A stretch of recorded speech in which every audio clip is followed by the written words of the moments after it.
Bonjour à toutes, bonjour à tous et bienvenue dans l'école du futur. Au programme aujourd'hui, à quel âge se créent les stéréotypes de genre? Réponse dans Génération Talent avec 2 lycéens irlandais sacrés meilleurs jeunes scientifiques de l'Union européenne.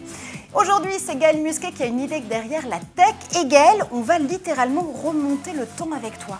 Tout à fait, on va rebrousser l'histoire en 1684, 388 ans avant cette année, comprendre toutes les avancées technologiques qui ont permis le lancement du James Webb Space Telescope le 25 décembre dernier.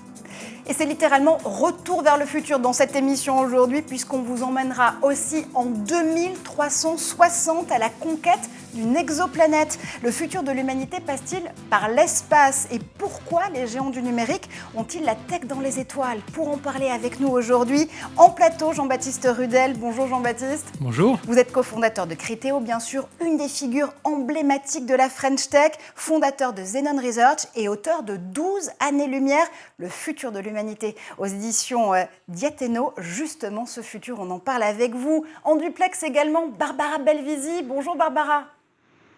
Bonjour Marjorie. Vous êtes fondatrice et CEO d'Interstellar Lab. Évidemment, on reviendra avec vous sur ce que signifie cette vie dans l'espace. Mais d'abord, Génération Talent. Et c'est une enquête qui a permis de mettre un âge sur la construction des stéréotypes. Selon les recherches de Cormac Harris et Alan O'Sullivan, les biais de genre apparaissent chez les enfants dès 5-7 ans. Édouard Degnaud revient sur les travaux de ces sociologues en herbe. Cormac Harris et Alan O'Sullivan sont 2 adolescents de Cork, en Irlande. En 2020, à l'âge de 16 ans, ils remportent le prix du meilleur projet scientifique au BT Young Scientist and Technology Exhibition, mais également la somme de 7 500 € qui va avec.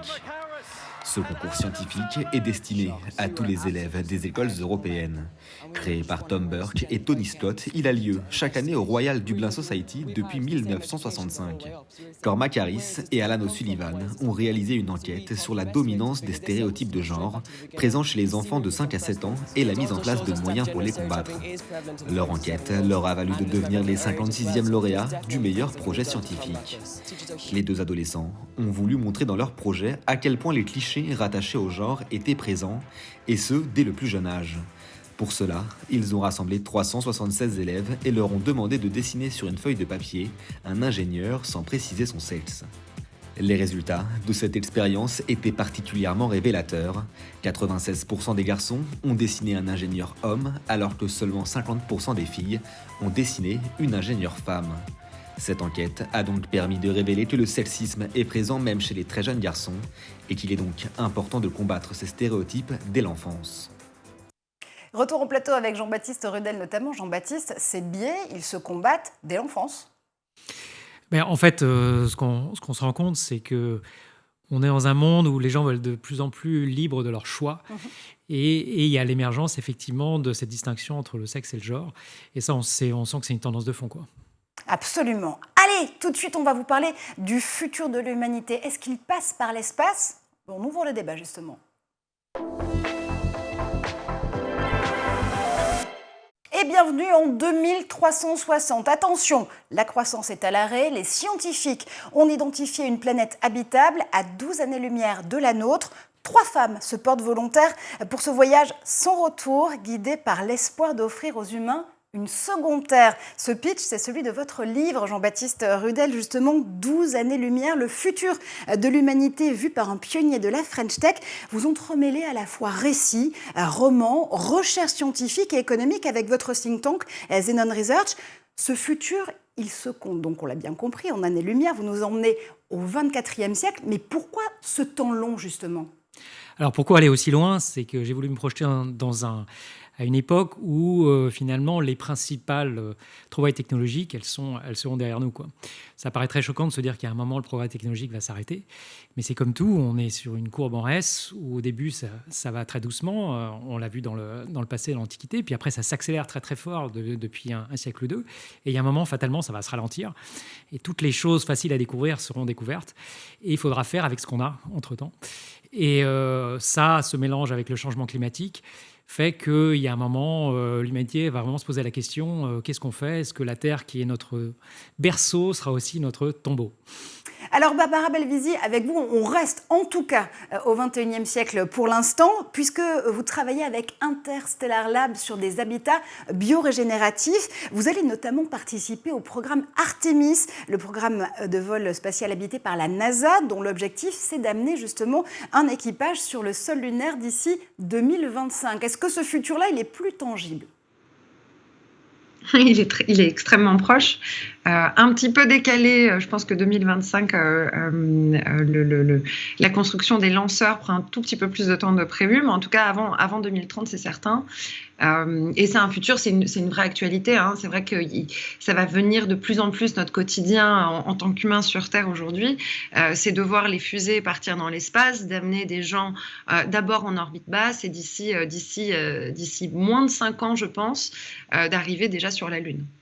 Alors, en ligne de mire, justement, dans votre ouvrage, Jean-Baptiste, il y a les exoplanètes. Les exoplanètes, ce sont justement ces planètes hors du système solaire qui pourraient héberger une vie extraterrestre ou peut-être même une vie humaine un petit peu plus tard. En 2020, écoutez bien, une étude de la NASA estimait le nombre des exoplanètes à 300 millions dans la galaxie.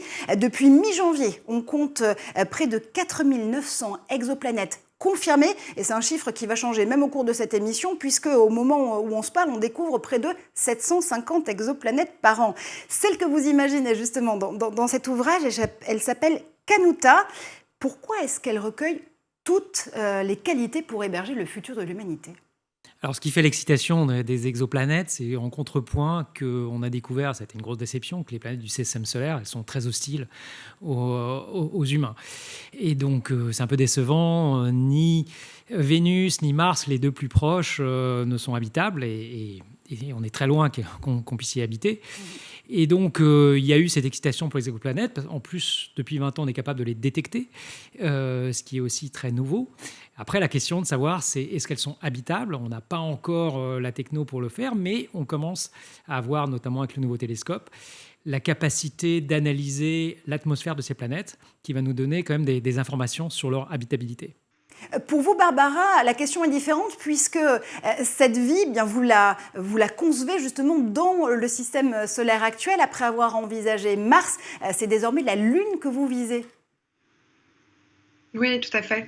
On a d'abord approché la problématique en se disant qu'est-ce que ça veut dire pour l'être humain de s'installer sur une autre planète.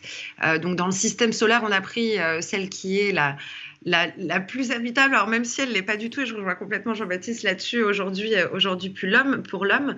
Mais donc on est parti en fait de cette idée, ça veut dire quoi devenir une espèce multiplanétaire et s'installer sur Mars, pour développer ces structures à environnement contrôlé dans lesquelles on va protéger la vie. Et donc l'étape et le chemin pour accompagner l'homme vers cette exploration spatiale, et ben pour nous va passer par d'abord la Terre, bien entendu, ensuite l'orbite basse, ensuite la Lune, et puis dans un univers pas si lointain que ça, Mars. Et les exoplanètes, malheureusement, je pense que je ne serai plus de ce monde pour accompagner, mais notre volonté, c'est en tout cas de créer ces premières pierres qui vont nous permettre d'amener l'homme et d'amener la vie sur d'autres planètes. Et c'est important justement, Jean-Baptiste, de construire en effet ces premières pierres comme Barbara l'avance ici. Aujourd'hui, comment est-ce qu'on imagine justement ce futur-là ? Comment est-ce qu'on imagine cette base ? En fait, c'est tout ce qu'on apprend aujourd'hui dans l'espace, avec la station internationale, et puis bientôt, on espère, le retour sur la Lune, c'est quand même que l'espace est très hostile pour les humains, quoi. Et qu'il faut énormément de technologie pour que des humains puissent laborieusement passer du temps dans l'espace ou dans les planètes proches de la Terre. Et qu'est-ce que ça veut dire, beaucoup de technologie ? Ça veut dire que ça coûte très, très cher. Et derrière se pose en contrepoint le problème du modèle économique. C'est que, OK, on peut envoyer quelques astronautes, planter des drapeaux, c'est sympa, ça fait plaisir à tout le monde. Mais l'idée d'aller coloniser de manière pérenne, avec des gens qui seront capables de payer pour leur place dans la fusée, c'est aujourd'hui, on a du mal à imaginer le modèle économique, quoi. Le soft power, ça a un coût, si je vous entends bien. Mais absolument. Ouais. Moi, je vis dans un monde où c'est bien beau d'avoir la technologie, mais s'il n'y a pas de modèle économique, en fait, c'est pas pérenne et ça s'effondre. Alors justement, exploration spatiale contre conquête spatiale. Il y a deux écoles qui s'affrontent sur le sujet, pour le dire très clairement. Mais excusez-moi, je croyais qu'il n'y avait pas de planète B. Quelqu'un m'a dit comme ça qu'il n'y avait pas de planète B. En fait, l'idée qu'il n'y ait pas de planète B, c'est que la planète A, qui est la Terre, il faut vraiment bien la protéger. Parce que c'est illusoire de se dire on peut foutre en l'air la Terre parce que de toute façon il y a un plan B. Ça, je pense que tout le monde a compris que c'était une très très mauvaise idée. Et de toute façon, si des humains se projettent dans l'espace, ça sera un tout petit nombre et ça pourra absolument pas être une solution de secours pour les gens sur Terre, quoi. Donc il faut absolument s'occuper de la Terre et les enjeux écologiques, ça doit pas être un prétexte, de les mettre sous le tapis. Barbara, il n'y a pas de planète B non plus pour vous, et pourtant, ces habitants, encore une fois, que vous concevez avec Interstellar Labs, vous les avez imaginés pour des planètes différentes. Je crois qu'en 2020, au tout début de la pandémie, vous vous êtes même dit que finalement, ils pouvaient aider à survivre sur Terre, tout simplement. Oui, tout à fait. En fait, alors sur le point de l'exploration spatiale, aujourd'hui, je pense qu'il se passe quelque chose d'assez fondamental. C'est qu'on est en train de switcher d'une économie ou d'un spatial qui était justement très exploratif et très tourné vers la recherche scientifique, vers une approche qui est très différente, avec beaucoup de business models qui se mettent en place pour l'installation d'une base, en tout cas d'une présence pérenne de l'humain dans l'espace. Et donc, il y a un véritable shift qui est en train de s'organiser, et notamment ce qui permet de contribuer à ce shift, et donc du coup d'envisager une vraie économie spatiale aujourd'hui. Une des choses, ce sont qu'en fait les business models, les sociétés qui développent des technologies pour l'espace ont des applications terrestres. Et c'est exactement là où nous, on se trouve avec Interstellar Lab, puisqu'on développe ces structures.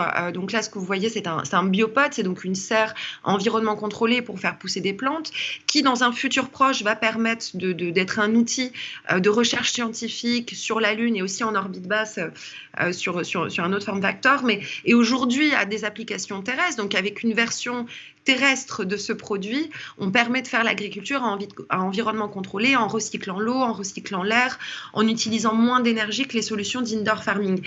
Et donc en fait, ce qui est hyper intéressant dans le New Space aujourd'hui, c'est comment les technologies qui sont déployées pour aider l'homme à créer une économie pérenne ont en fait ces applications terrestres et qui apportent une solution au changement climatique.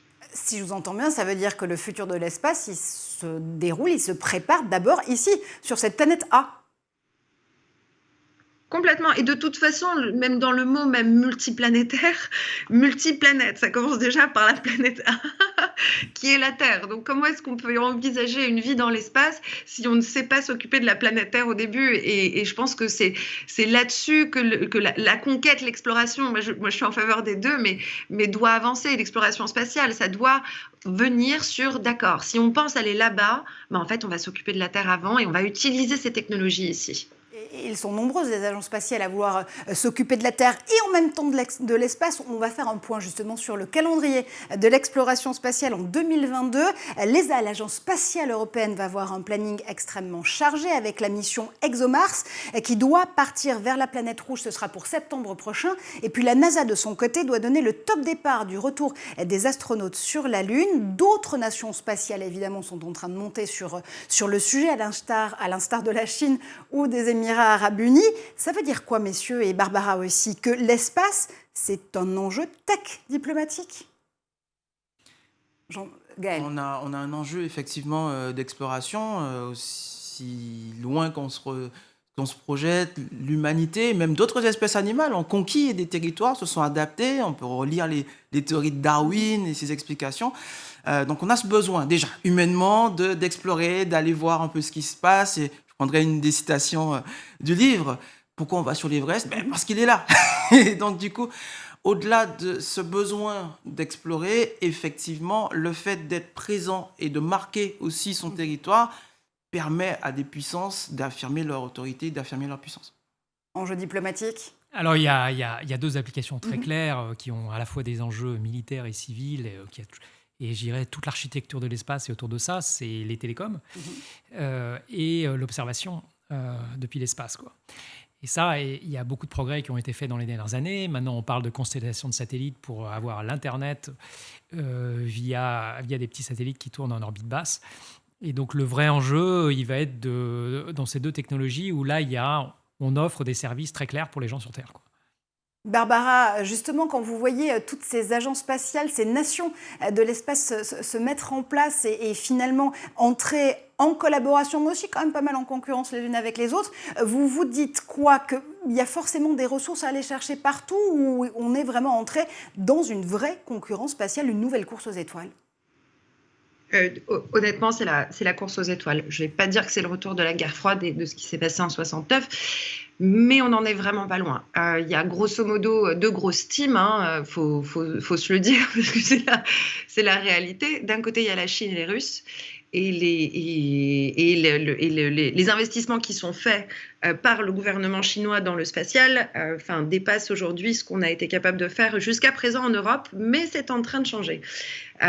Et donc, ils avancent extrêmement vite et ils travaillent déjà sur le remplacement. Donc, comme vous le savez tous, la station spatiale, l'ISS, qui a été un fleuron de la collaboration internationale dans justement dans aussi l'exploration, mais aussi toutes les informations qu'on a pu recueillir sur la Terre, va être démantelée d'ici 2030. Donc, il y a une course à la construction de la future station spatiale. Il y a à peu près 7 projets qui sont en cours de développement. Les Chinois et les Russes sont extrêmement en avance par rapport aux Européens et aux Américains. Voilà. Et donc de l'autre côté, on a les Américains et puis l'Europe qui se positionne sur des sujets, sur des sujets. Alors à la fois niche, en même temps sur quelques lanceurs aussi, mais qui se positionne pour apporter sa pierre à l'édifice avec une vraie expertise qu'on a eue sur la construction des stations spatiales, sur le gateway, etc. Donc l'Europe qui est en collaboration plutôt avec les États-Unis, et de l'autre côté, on va retrouver la Chine et la Russie. Et malheureusement, c'est une réalité. C'est la réalité de mon quotidien. Aujourd'hui, on travaille, on a plusieurs contrats avec la NASA, on est en train de signer des contrats avec le CNES et l'ESA. Je ne parle pas à la Chine et à la Russie. Voilà qui est très clair. Mais justement, cette guerre des étoiles, elle est aussi trustée pour l'instant par les milliardaires de la tech, Elon Musk pour SpaceX ou Jeff Bezos pour Blue Origin, pour ne citer que. Pourquoi est-ce que la galaxie, Jean-Baptiste Rudel, ressemble de plus en plus à une cour de récré pour milliardaires? Alors c'est vraiment intéressant de comprendre si cette course à l'espace, c'est juste justement un caprice de gens très riches ou si il y a vraiment des modèles économiques. Ce qui est assez spectaculaire dans le cas d'Elon Musk et de SpaceX, c'est qu'il y a vraiment une disruption du marché des lanceurs. Donc, ça reste un tout petit marché, c'est un marché de 10 milliards de dollars, mais il a été capable de vraiment appliquer un modèle low cost qui paraissait complètement invraisemblable à des industriels qui étaient largement fossilisés sur le domaine. Après, ces incantations sur la planète Mars, aujourd'hui, on sent que c'est essentiellement aspirationnel et que ça sert à ramener des talents, ramener de l'argent. Après, la réalité d'amener, comme il espère, 1 million de personnes sur Mars, on est plutôt dans le domaine encore de la fantaisie. Mais il faut reconnaître, justement, et faire la part des choses avec la très belle réalisation d'entrepreneurs sur le marché des lanceurs. Barbara, est-ce que cet imaginaire, encore une fois spatial, trusté par les milliardaires de la tech, c'est quelque chose qui peut aussi vous aider à mieux apporter les projets comme ceux d'Interstellar ? Je pense qu'il y a eu, et ça pour le coup, c'est quelque chose qu'on ne peut pas du tout enlever à Elon Musk, c'est qu'il a été l'initiateur du New Space, en montrant qu'une société dans laquelle au départ on était sur... il y avait, je veux dire, c'était tout le monde se moquait un peu de son ambition et surtout parce qu'il n'avait pas du tout l'expertise technique, mais d'avoir démontré qu'il était capable de construire des fusées, d'avoir trouvé aussi un business model, d'aller disrupter une économie qui était en place, et aujourd'hui de se positionner aussi sur les constellations. Il y a une véritable révolution et ça a été l'initiateur du New Space. Derrière suivi, alors peut-être là on rentre dans la guéguerre des milliardaires par Jeff Bezos. Virgin Galactic, c'est autre chose. C'est né d'une compétition qui s'appelle le X-Prize, qui est d'ailleurs aussi financé par Elon Musk. Donc on voit comment tout ça est interconnecté. Mais je pense que ça a donné un souffle. En tout cas, ça a donné de l'espoir à pas mal d'entrepreneurs de se dire ok, c'est possible d'aller monter des business dans le spatial. Et ça c'est extrêmement bien parce qu'aujourd'hui, il y a besoin que la relève, elle vienne du privé et qu'elle ne soit pas uniquement initiée par des programmes nationaux et financés par les agences spatiales. Le vrai sujet, et comme le disait très bien Jean-Baptiste, c'est le business model. C'est bien beau d'avoir la technologie et de développer des systèmes pour aller dans l'espace, mais si on n'a pas trouvé un modèle avec une rentabilité, la pérennité de ces sociétés-là est de très courte durée et uniquement par les subventions. Donc voilà, donc ça a initié des choses. Maintenant, aux entrepreneurs de trouver les business models. Et moi, je pense qu'ils passent avant tout par des applications terrestres, parce qu'aujourd'hui, on a des clients sur Terre, mais assez peu dans l'espace pour acheter les technologies. Et Jean-Baptiste Rudel, plus soin évidemment à cette réponse. D'autres visions pour le New Space et pour le futur de l'humanité. On continue à en parler dans un instant, mais d'abord on fait un tour du côté de la planète tech évidemment.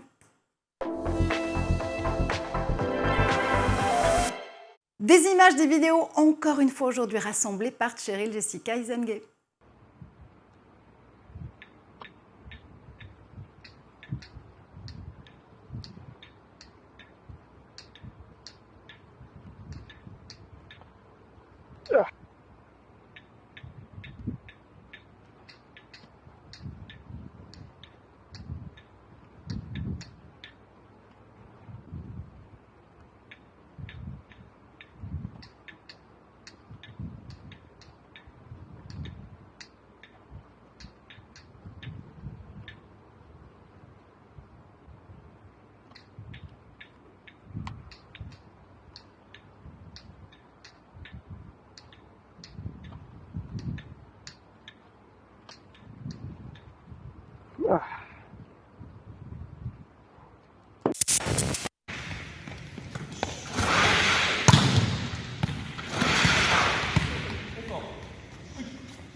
Hi, Ibo.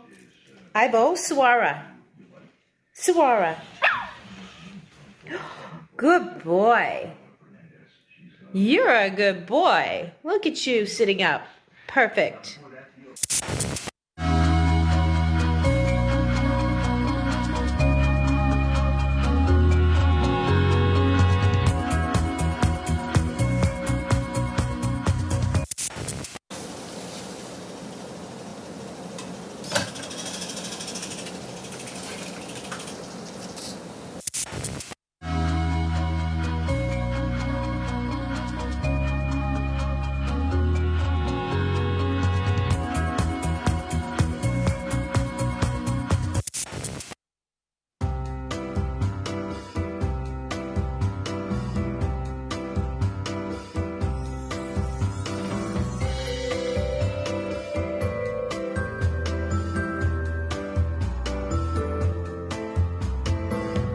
Allez, retour sur le plateau de l'École du Futur. On continue à parler de l'espace du futur de l'humanité, évidemment avec Jean-Baptiste Rudel, cofondateur de Criteo, figure emblématique de la French Tech bien évidemment, et puis surtout fondateur de Xenon Research et auteur de 12 années-lumière, le futur de l'humanité. Également en duplex avec nous, toujours Barbara Belvisi, fondatrice et CEO d'Interstellar Lab.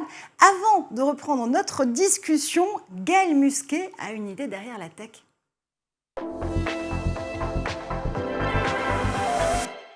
Et Gaël, tu es notre pirate éthique. Pour mieux hacker le futur, tu nous proposes d'abord de revisiter notre passé. Oui, je propose de revenir 388 ans en arrière. Donc, c'est l'exact opposé, en fait, des 2360 de Jean-Baptiste. Et donc, comprendre un peu par réflexe. C'est un réflexe que j'ai en tant que hacker, toujours me demander comment ils faisaient, les anciens. Ouais. Et donc, l'humanité, ces 388 dernières années, a appris à naviguer, à comprendre un peu la mécanique céleste avec Newton, avec Kepler. On a appris à utiliser l'octant, puis le sextant, à naviguer sur les eaux, apprendre à tracer des routes, découvrir de nouveaux territoires, de nouveaux continents. Et l'humanité a toujours rythmé, en fait, sa vie autour de ces mouvements du soleil, de la Terre, autour du soleil, des saisons.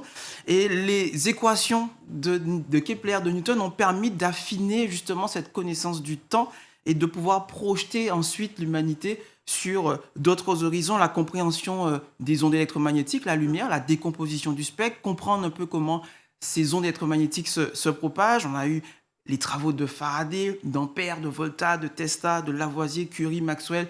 Tous ces hommes et toutes ces femmes ont expérimenté dans leur coin un peu ces ondes avec les moyens dont ils disposaient et ont permis en fait de comprendre un peu comment l'énergie pouvait être produite, comment l'électricité en fait pouvait être transférée, comment elle pouvait être stockée, comment elle a pu aussi nous aider à nous déplacer, à nous nourrir, à nous chauffer.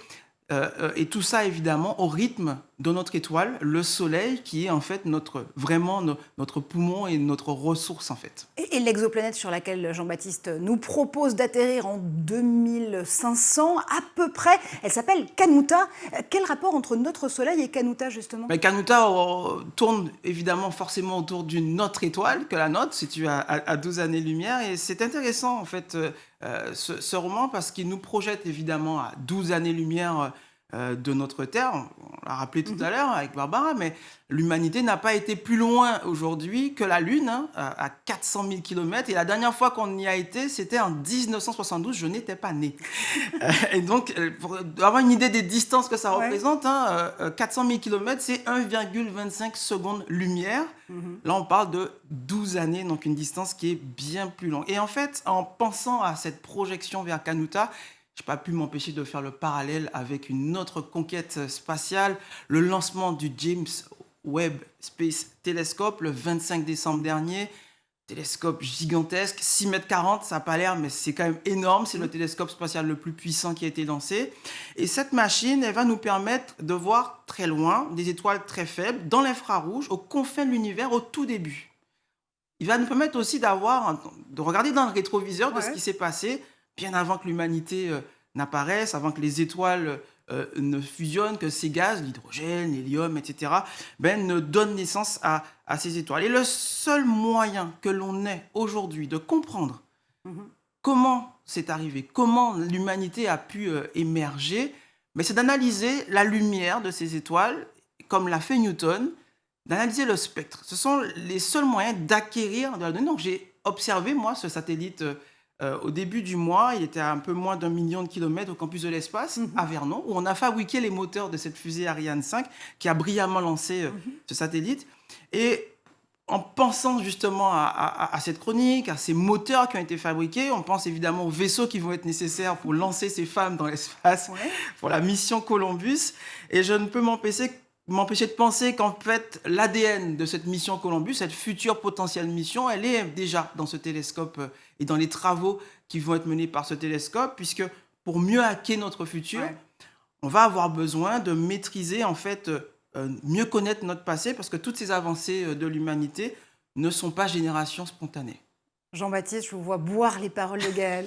Il y a énormément de progrès dans les télescopes, enfin, c'est spectaculaire. Et maintenant, on se rend compte que pour vraiment voir loin et de manière précise, il faut les mettre dans l'espace, parce qu'il y a beaucoup trop d'impuretés sur l'atmosphère terrestre. Et il y a énormément d'espoir, notamment pour les exoplanètes, du nouveau télescope James Webb. Et on espère, pour la première fois, ce qu'on n'a encore jamais pu faire, analyser l'atmosphère de ces planètes. Ça paraît dingue parce qu'elles sont tellement loin, mais en analysant en spectre, on peut avoir une idée de la composition de cette atmosphère. Et si on a une dans laquelle il y aurait un petit peu d'oxygène, tout d'un coup, ça fait un critère de plus pour savoir si elle est habitable. Et Gaël, donc tu revisites le passé pour mieux hacker notre futur. Vous, Jean-Baptiste, finalement, vous revisitez notre présent pour mieux pirater ce futur et l'imaginer. Et ça, c'est une des originalités, encore une fois, de cet ouvrage, c'est de s'appuyer sur vos travaux, les recherches notamment de votre think tank, qui permettent d'étayer chaque partie de roman qui n'est vraiment pas de la science-fiction, pour le coup. Alors on a essayé de se placer dans un futur vraiment possible et crédible, et pas dans le monde magique de la science-fiction. Donc on est très loin d'un Star Trek où on peut tout faire. En fait, on se rend compte que la technologie, elle est très contrainte, et parfois contrainte de manière économique, parce que pareil, dans la vraie vie, l'argent, il n'est pas illimité, même si en ce moment, il y a pas mal d'argent magique, mais ça durera ce que ça durera. Il y a aussi des contraintes écologiques. On vit aujourd'hui une période assez unique dans l'histoire de l'humanité, où les décisions qu'on va prendre collectivement dans les prochaines années, les prochaines décennies, vont avoir un impact à très long terme sur le futur de l'humanité. Ce futur de l'humanité, on continue justement à en parler avec la bonne prononciation tout de suite avec Barbara Belvisi, Jean-Baptiste Frudel et Gaël Musquet, évidemment. Alors cette fois-ci, on va imaginer que ça y est, on est en 2500, votre équipage féminin a atteint la fameuse exoplanète. Une fois qu'on arrive sur une planète qui est jugée comme viable, comme habitable justement par l'espèce humaine, qu'est-ce qui se passe? Comment est-ce qu'on recompose une société? Comment est-ce qu'on recompose les fondements d'une économie, Jean-Baptiste? Alors ça, c'est un sujet qui très souvent est escamoté, encore une fois, dans la science-fiction, mais qui est fondamental. C'est combien de personnes sont nécessaires au minimum pour qu'une colonie soit viable. Et en fait, la réponse, elle dépend énormément du niveau technologique qu'on veut avoir. Aujourd'hui, on ne se rend pas compte, mais pour avoir la technologie dont on bénéficie, il y a une infrastructure incroyable, une chaîne logistique dans le monde entier. Et si on voulait reconstituer ça, il faudrait des millions de personnes, ce qui est impossible à aller sur notre planète. Donc comment est-ce qu'on garde cette tension de dire on aimerait avoir une technologie la plus avancée possible, mais avec un très petit groupe d'humains où la spécialisation est très limitée, comment faire ? Barbara, justement, c'est une des questions qui a été fondamentale pour le développement des travaux d'Interstellar Labs, comprendre comment avec ces biopodes, ces habitats biorégénératifs, on pouvait là aussi avoir une société, une économie, des colonies humaines viables sur d'autres planètes. C'est fondamental et c'est une question, la construction des économies et des sociétés derrière pour les nouvelles colonies, c'est un vrai sujet et je pense qu'il n'est pas encore bien traité parce qu'il n'est pas évident. C'est pas évident de se dire on arrive dans un terrain complètement vierge et comment est-ce qu'on reconstruit une société, une économie derrière. Nous, cette réflexion-là, elle est rentrée au début dans le design en fait, où on s'est imaginé, d'accord, on va d'abord envoyer un petit groupe de personnes, donc 4 personnes. Comment est-ce qu'on fait pour créer ces dômes, ces structures dans lesquelles ils vont pouvoir vivre et en même temps se nourrir. Et ensuite, on a fait un design très modulaire qui va permettre en fait derrière de déployer ces dômes sous différents formats d'un point de vue architectural. Donc, on a fait beaucoup de ce qu'on appelle l'architecture paramétrique avec des développements d'algorithmes qui vont permettre de déployer des plus grandes villes. Aujourd'hui, on a réussi à monter jusqu'à peu près 300 personnes en utilisant notre design modulaire de différents dômes. Mais ça, c'est une solution, là on est sur une solution d'architecture pour créer une infrastructure pour accueillir les hommes, mais ça ne répond pas à la question de la société et de l'organisation gouvernementale aussi, de savoir les gens que l'on veut faire venir. Est-ce que ce sont des ingénieurs ou est-ce que ce sont plutôt des techniciens un peu touche-à-tout qui vont être capables de mettre les mains dans le cambouis quand il y a un système qui se casse? Et en même temps, il faut aussi des leaders qui vont pouvoir guider les populations qui vont être sur place. Donc, il y a une matrice très intéressante et plusieurs études qui ont été faites par la NASA, par l'ESA. Alors, ils ne sont pas du tout d'accord sur la typologie des personnes à choisir et à envoyer dans l'espace. L'ESA étant un petit peu plus orientée sur des profils plus scientifiques et plus ingénieurs. La NASA ayant une approche un petit peu plus technicien et pragmatique. Donc voilà, je pense que pour moi, c'est quelque part entre les deux qu'il faut aller. Gaël, d'ailleurs, si tu es prêt à rejoindre Interstellar Lab, je pense qu'ils vont avoir besoin de toi incessamment sous peu. Forcément des petites choses à hacker. Et en tant que radioamateur, je serais ravi de m'occuper des transmissions. Jean-Baptiste, ça c'est important aussi. Et c'est une des choses qui sont justement paramétrées dans cet ouvrage, c'est le choix des astronautes femmes qui se lancent dans cette mission totalement folle pour le futur de l'humanité. Comment est-ce que justement, c'est ce que Barbara envisageait avec nous, on mesure les talents à pouvoir amener dans l'espace? On a besoin de quoi concrètement pour refonder une société une fois qu'on est arrivé sur ces exoplanètes? Alors, il faut avant tout des gens qui aient, sans jeu de mots, les pieds sur terre, parce que on se rend compte que le facteur psychologique est extrêmement important. Et d'ailleurs, quand on envoie des humains dans l'espace, on prend grand soin là-dessus, parce que si quelqu'un pète les plombs à distance, on ne peut pas faire grand-chose. Le principe de toutes ces missions proches d'être des gens très loin, c'est qu'il y a une totale autonomie. Donc ça veut dire qu'on ne peut absolument pas compter sur un secours éventuel qui viendrait de la Terre. Et donc il faut que ça soit une micro-société qui soit complètement autonome. Et quelle culture va se développer là-dedans ? Il y a des rapports humains qui vont apparaître, qui sont un peu immuables. Et là-dessus se pose vraiment encore une question de dire est-ce qu'on peut maintenir un niveau technologique avancé dans une micro-société, quoi. Et dans cet ouvrage, on parle d'amour, on parle de vie, on parle de deuil aussi. Et c'est important d'anticiper justement ces futures générations qui vont se succéder tout au cours de cette mission. D'abord parce qu'encore une fois, vous imaginez que cette mission part en 2360. On arrive sur Kanuta en 2500. Il y a beaucoup de choses qui se passent pendant ce grand centenaire. J'ai voulu éviter les facilités scénaristiques qu'on voit où les gens sont immortels ou alors on les met dans des caissons cryogéniques et puis vous comme ça ils dorment pendant... Mais en fait, aujourd'hui, le consensus scientifique a l'air de dire que ce n'est pas forcément possible. Donc, je me suis dit, je vais essayer de me mettre dans les contraintes maximum où on évite de tricher. Et donc, évidemment, qu'on n'a pas la vie éternelle, ça veut dire qu'il va falloir, sur des temps longs, prévoir plusieurs générations. Et comment on passe le flambeau d'une génération à l'autre, comment on maintient une culture de pionnier, ça, c'est très compliqué. Barbara, c'est aussi une hypothèse que vous avez envisagée en imaginant, encore une fois, cette vie en micro-société dans les biopods? Oui, complètement. Je pense que la passation d'une génération à l'autre, c'est un vrai est fondamental si on veut pouvoir continuer et aller loin dans l'exploration d'avancer vers d'autres planètes et devenir cette espèce un peu interstellaire ou multiplanétaire. Je pense que je pensais, on parlait des exoplanètes et donc de cette vision que l'homme et en tout cas, alors Jean-Baptiste, j'ai pas encore lu ton livre, j'ai hâte de le lire, mais de partir sur d'autres planètes, d'aller s'installer sur des planètes qui sont beaucoup plus habitables que le sont Vénus et Mars.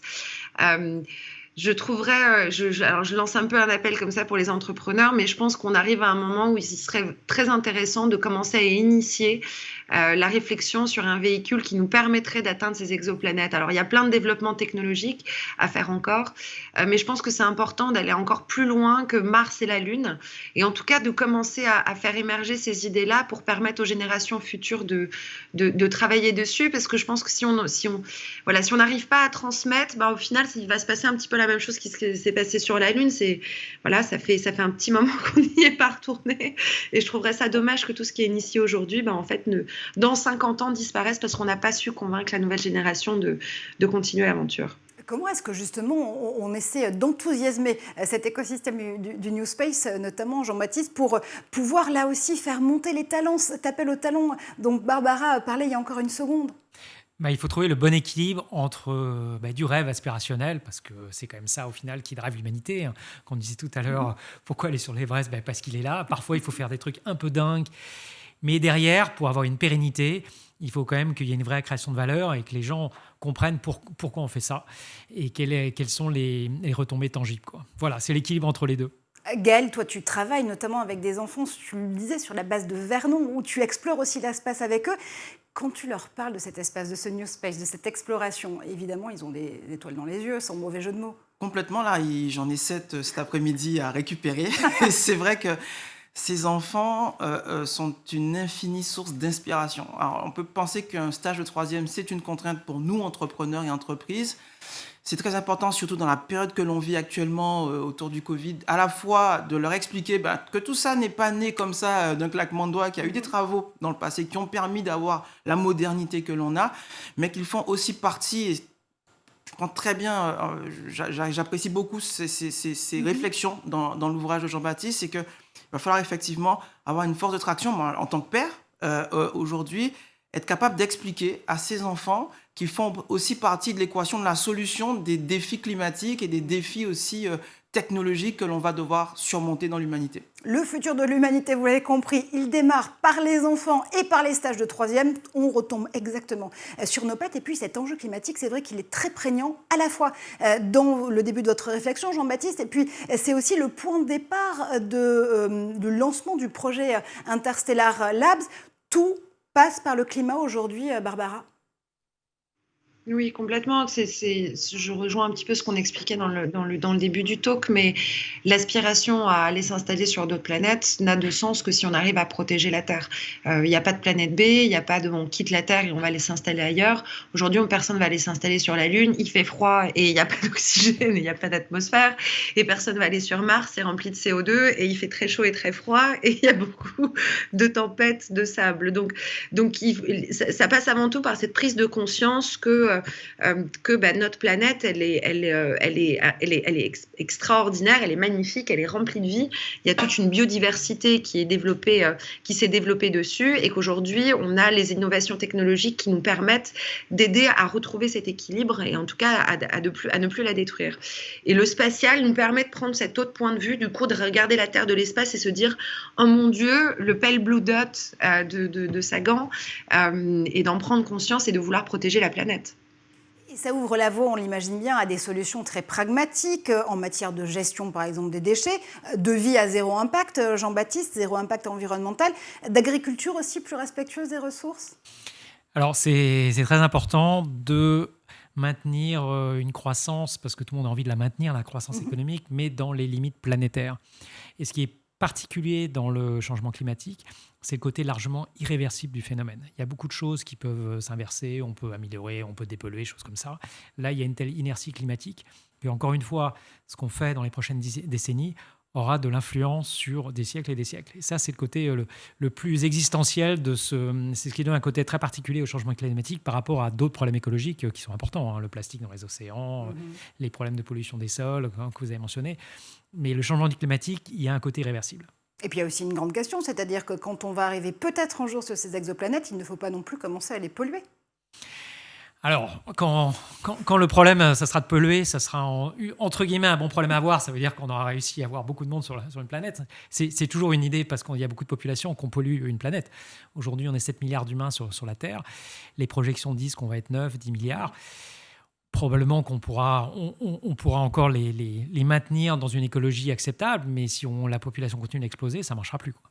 Et une des raisons pour lesquelles on a quand même un moyen d'espérer et de pouvoir justement adapter aujourd'hui les recherches qui sont faites en matière d'écologie, en matière d'alimentation même et d'agriculture, c'est que vous dites que dans ce futur, dans ce 24e siècle, tout le monde sera vegan. Pas forcément par choix, mais par obligation, tout simplement, parce qu'il n'y a pas d'autres issues durables en matière d'agriculture et d'alimentation. Alors, ce qui est intéressant, c'est qu'aujourd'hui, il y a la conjonction de deux phénomènes. Alors, on vous parle beaucoup de véganisme pour des contraintes écologiques. Mais il y a un autre phénomène dont on parle moins, mais qui, à long terme, pour moi, sera le plus prégnant, c'est celui de la souffrance animale. Aujourd'hui, c'est un sujet qu'on met sous le tapis, le fait qu'on élève ces animaux en batterie dans des conditions souvent assez épouvantables. Et culturellement, la société va vers la protection des plus faibles. On voit toute l'histoire vers ça. Et aujourd'hui, les plus faibles, c'est les animaux. Alors, c'est un sujet qui est relativement marginal et qui n'est pas mainstream, aussi mainstream que l'écologie. Mais à moyen terme, d'un point de vue écologique, on va résoudre le problème. Et en fait, d'un point de vue souffrance animale, on va aussi le résoudre avec une solution très élégante qui est la viande de synthèse. Donc, c'est finalement la technologie, c'est qu'on pourra faire de la viande, faire du poisson, sans passer par la case souffrance animale. Barbara, ça aussi, c'est quelque chose qui a été envisagé, notamment dans les biopodes et dans la façon dont ces communautés vont pouvoir vivre en biorégénération, c'est-à-dire qu'ils sont aussi autonomes dans ces villages du futur et de l'espace. Là aussi, le véganisme, c'est quelque chose qui peut fonctionner. On a designé aujourd'hui le système pour subvenir aux besoins nutritionnels des astronautes uniquement à travers des plantes. Donc en fait, on a envisagé ce futur-là dans lequel l'homme se nourrirait exclusivement de végétaux.